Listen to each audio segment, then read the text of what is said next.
Howie, since you've been a lifelong CFL fan and you've covered the team as media, what are your thoughts on all these CFL changes going forward in 2026 and 2027? I'm a person who doesn't mind waiting and seeing, but I just there's some of these things that I have issues with, and one of them is that we don't have any kind of long-term plan. What's the long-term objective of these rule changes? What's the long-term objective? Because Stuart Johnson said there's going to be more. This is not just going to end with what he described or what he's going to be bringing in next year. There's going to be more. And so what is the more? And another thing too, it seemed like with Nathan Rourke's comments that after the rule changes were announced, that no players were involved in consultation with these changes. And so why were players not involved with this?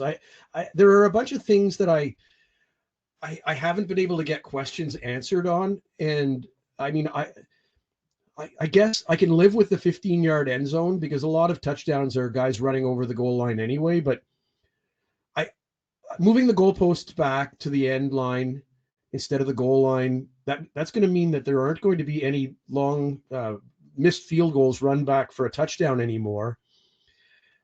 And I really don't like losing the 55-yard line. Glenn Suter talked about pillars of the Canadian Football League and Canadian football, period. 12-man roster, 65-yard wide field.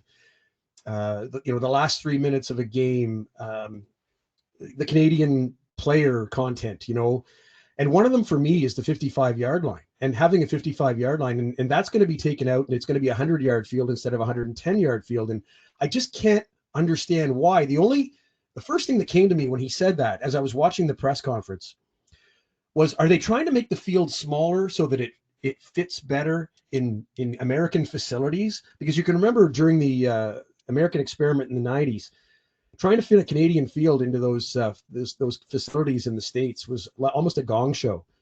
And so I'm wondering, are they doing this to try to think about U.S. expansion in the future and fit it into those facilities more easily? That's the only thing that got me. And so those are my concerns, and those are the way I'm not a guy that's going to go screaming at everybody that I see on Twitter that disagrees with me, but those are my feelings about all the rule changes.